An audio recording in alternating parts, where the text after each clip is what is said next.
But what is being ignored is the interest of the students. So it is a kind of collective responsibility of the students, family, and teachers to identify before they are being assessed on their subject domain whether they are interested or not. Almost 60 to 70% of the students are forced to get into a domain for which they are not interested if the course plans are properly developed and designed. If a student would like to study quantum physics, the student must be told very clearly that there is a quantum mechanics he is going to learn as a part of quantum physics. I strongly believe what is not what students not teach, which the coaching class can teach effectively, means there's something wrong, in a school way in which it's designed and methodology.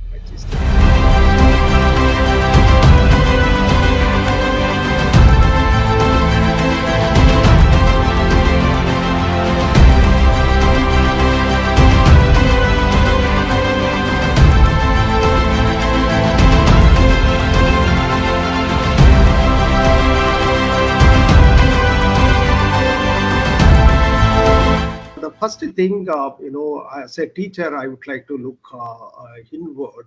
What is being seen that student is most of the time in the entrance examination is a subject, the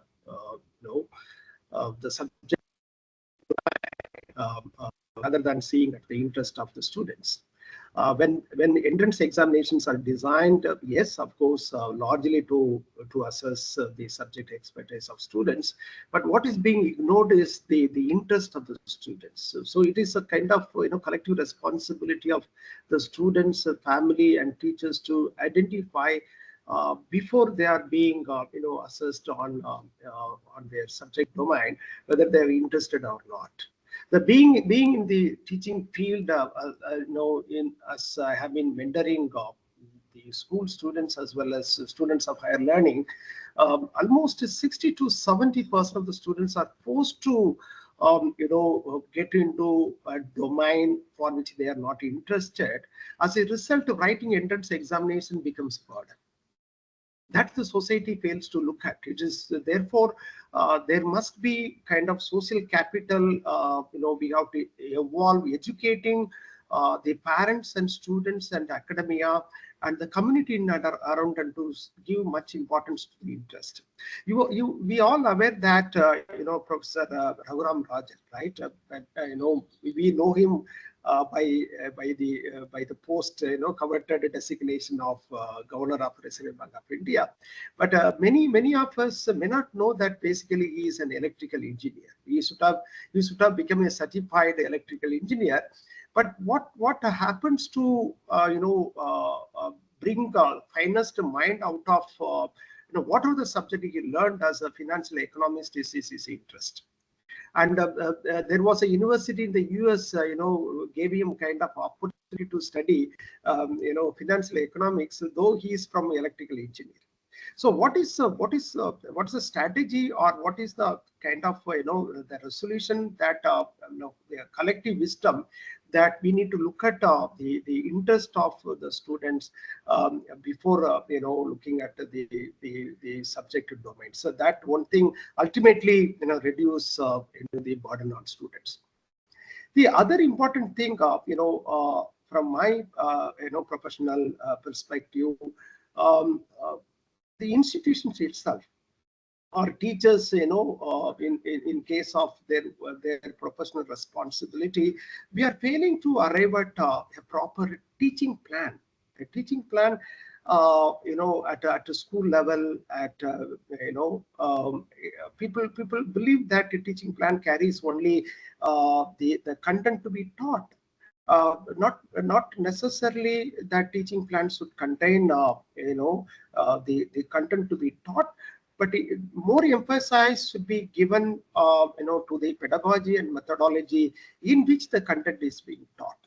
And in fact, people the teachers mostly follow the plan which someone has prepared, or the institution forces them to adapt. That's where the problem comes.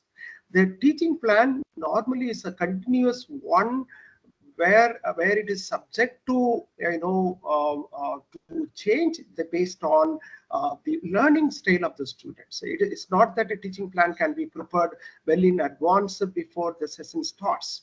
A teacher put the course plan or lesson plan for almost 1 month just after the starting the classes. After knowing the learning style, they again re-prepare, redesign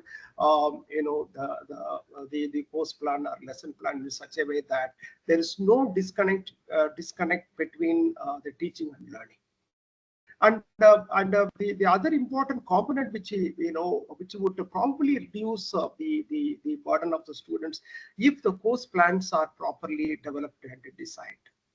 If a student would like to study quantum physics, the student must be told very clearly that there is a quantum mechanics he is going to learn as a part of quantum physics, and he should be in a position, after studying quantum physics and quantum mechanics, that he should be in a position to design electronic devices. So if he doesn't know that he is going to design and develop electronic devices, but studying quantum physics and quantum mechanics will be of no use. So this is where we lack kind of a very long-term perspective while teaching. If the teaching goes beyond the content, but the student's life, the student's higher education, the student's career, then all the problems that we have been discussing, the students have been facing, can be easily overcome. And the orientations, in fact, in school, at school level, right? Even the students may join a stream. It could be science or mathematics, but it's the school's responsibility to put them through a particular stream that he or she has been admitted, to understand whether he is or she is really interested or continue to pursue that education. So that is totally missing. The parents will come to know at the end of +2, the examination, that when the students terribly fail, even in the school examination and the coaching examination, fixing blame on the children is absolutely a sin and crime the parents and schools have been indulging in. So as a teacher, rather than looking at the quality of entrance examination, I'm just to I want all of us to ascertain and discuss the prerequisites that would let the students to write the entrance examinations. And the other important thing is the having control over the quantity of school work. Each and every work that is being given to students must carry an outcome. The outcome can be of competencies. The outcome can be of enhancing the quality of life. The outcome can be of surging the career perspective of the students. So if it doesn't serve any of these objectives, then definitely we have to monitor the kind of the quantum of work which is being given to students. And the other thing is, the schools should contemplate to restrict repetitive and the punitive school work. Yes, of course, the schools do have their own plan, but most of the plans to see that how best the students do their examinations. Ignoring what he would occur in terms of competencies, what would help him to perform. These two things are being ignored. The schools and the academia look at how best the students is performing. The other thing is a kind of, again, it's also a responsibility of the parents along with the schools, controlling minimum sleep hours. I think it is something that recently I studied in one of the journals, came in Springer. Who cares that the controlling minimum sleep hours? A student who sleeps for 7 hours, the student who sleeps for 10 hours, students who sleeps for 12 hours. What is that one should what is that will support students themselves, the learners themselves, to control their sleeping hours. Okay, unless education starts at home, that if you sleep for 12 hours a day, you are losing 4 hours, right? So of course it is also kind of the need of the hour to take care of the health aspects of the students, but the reasonable and optimal sleep hours of the students to be taken care of.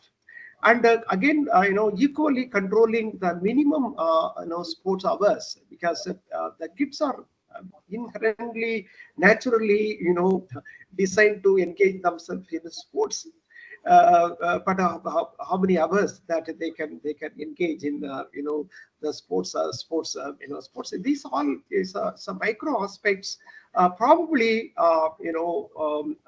either at school level or at family level, failing to take care of. As a result, the burden suddenly and surprisingly mounting on students, and Okay.